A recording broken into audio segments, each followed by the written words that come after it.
I'm Logan Crawford, and right now on Spotlight, we're delving into the journey of Christian growth and purpose.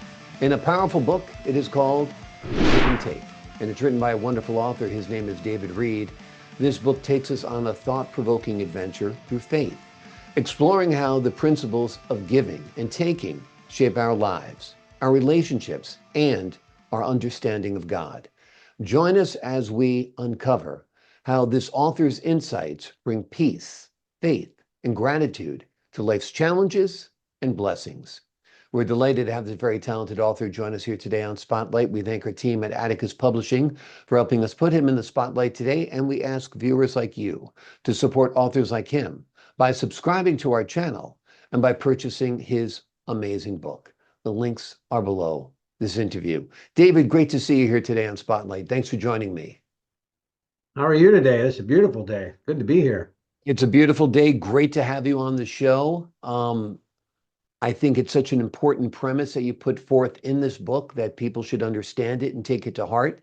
Tell us a little bit about your inspiration for writing this. It was back in 2016, and I was just talking with the Lord one day, and he goes, "I want you to write a book." And I don't come from that kind of a background, and I purposely laughed. I said, "Yeah, right." And he persisted for a month. Every time we sat down, because I talk to the Lord all the time. I'm just walking and talking sometimes. And he goes, "I want you to write a book. I want you to write a book." So finally I relented. I said, "Okay, I'll write the book." And the moment I did, he gave me the name of the book and he gave me the title of each chapter. And so we took 4 years writing this book.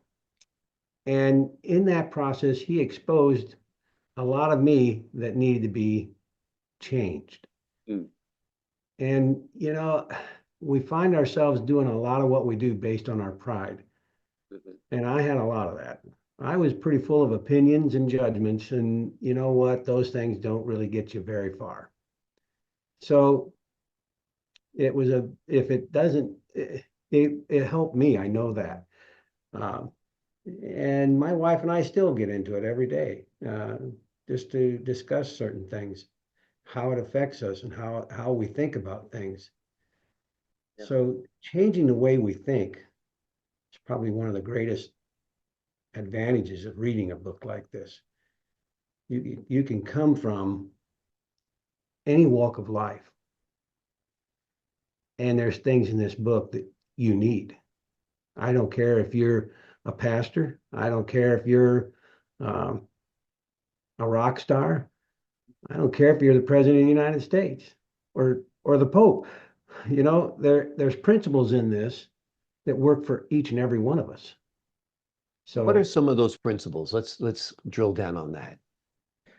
you know, I wrote this book, and as about a year and a half after I got done writing it, and I was working on getting it edited and stuff, we were sitting there I was going through things, because every time I sat down, this isn't my book, this is yours. And this is the Mm. way he explained it to me. He says, because when you tell people, you wrote this book, I said, well, I'm just a scribe. He spoke, I wrote. So um, what what it came down to was it it was also the journey that a person takes. Mm. You don't know where you're at until you find salvation. Yeah. Once you find your salvation, then you're able to go to things like respect. Do you respect yourself? Do you respect other people? And a lot of people don't even understand what respect is. Mm. Respect, the root of respect actually comes from love. It's not something you earn. I grew up coaching sports, playing sports, wrestling, football, rugby. I did all that stuff. And you always learned that you got to earn that respect. And over the years, it's been revealed to me that, you know what? You can do something fantastic. I don't care whether you're a surgeon or whether you're a teacher or what. And you can go someplace else in the country and nobody knows you. Mhm. They're not going to give you respect for what you accomplished.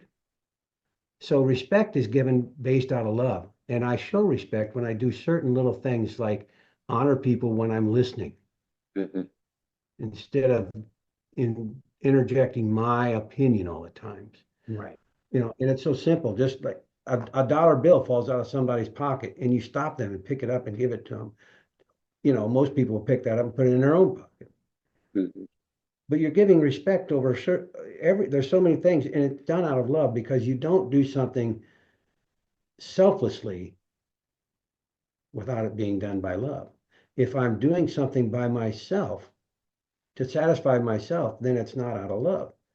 It's out of selfishness, which is my pride. You know, I can take offense to all kinds of things. Look at today's world. They want to take offense to every little thing that's said. And what good's it get them? Irritated, you know? Exactly. And you know what? When I started to write that third chapter on taking offense and giving forgiveness, Mm. the first thing I thought, we were going to delve into this offense thing. And the first thing he said on the first sentence, he goes, you need to study forgiveness. So I Mm. got into forgiveness because offense and forgiveness work together. Forgiveness can change the world. Yeah. Jesus on the cross said, Father, forgive them. And the Father in heaven that created everything, whether you believe that or not, doesn't matter. He still created you, and he forgave us for the sins that we were doing to his son. Now, that's a powerful, powerful thing, forgiveness. So if I take offense, I'm doing it because I'm trying to protect myself. I'm in disagreement with what someone else is saying or doing. But if I take and I forgive, I'm incorporating God, because he says, if you can't forgive others, how can he forgive you? Mm. So forgiveness is the key. Don't take that offense, rather give forgiveness, because it heals. It brings restoration. Um, there's so many examples in the Bible, but one of the examples in the book I wrote was Esau and Jacob.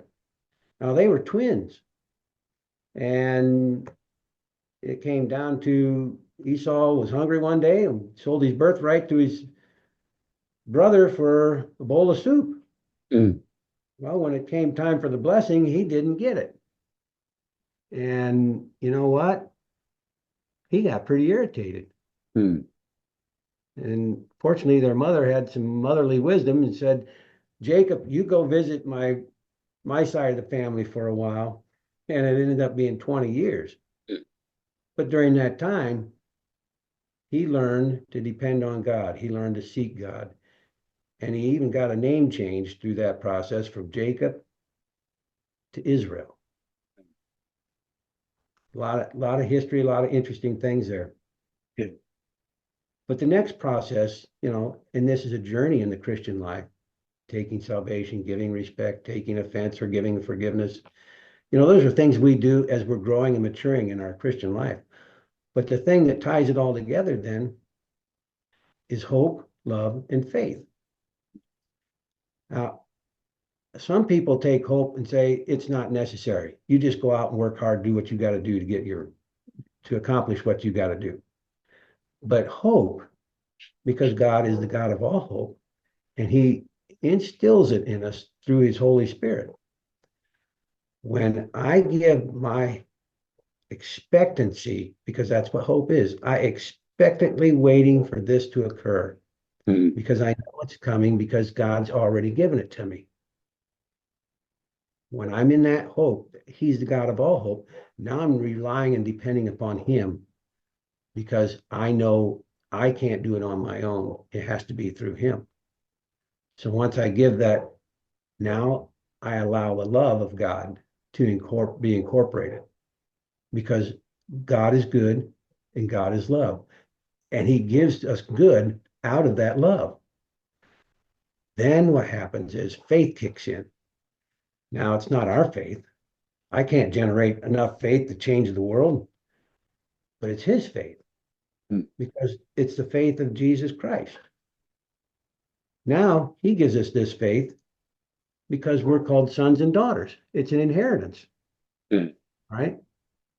So once we get to that, now we come to the fifth chapter, which is taking weapons of warfare. Because now there's a warfare going on. You have the God of this world, who is Satan, and he doesn't want you to be anything associated with trusting and loving in God. So he comes to destroy it. How does he do that? Does he walk up to you and throw a match, pour gas on you and throw a match on you? No, he doesn't do that. He goes right here, right in your mind. Where do your thoughts come from? They come from three arenas: God's thoughts, my thoughts, and thoughts interjected by Satan. Now, if they're God's thoughts, they always produce life.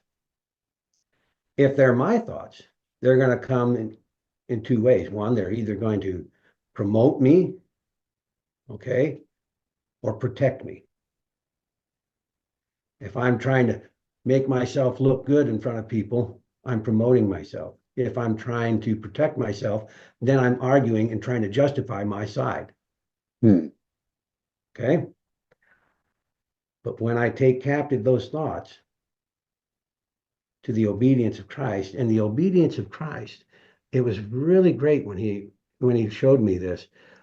The obedience, what is the obedience of Christ? The obedience of Christ is the moment you begin to realize who he is. He's the anointed one. He's the Messiah. He's the great physician. He's our Redeemer. And when I start applying my thoughts and I take those captive and I start putting them under that thing, okay, what if I'm sick? I take it to the healer. I take that thought to the healer. What if I don't feel like I'm measuring up and I think, well, I'm just too deep of a sinner? I take it to the God that's the Redeemer. And I put that thought underneath that Redeemer. He purchased me. That you no longer are under that. I don't see you as a sinner anymore. I see you as righteous.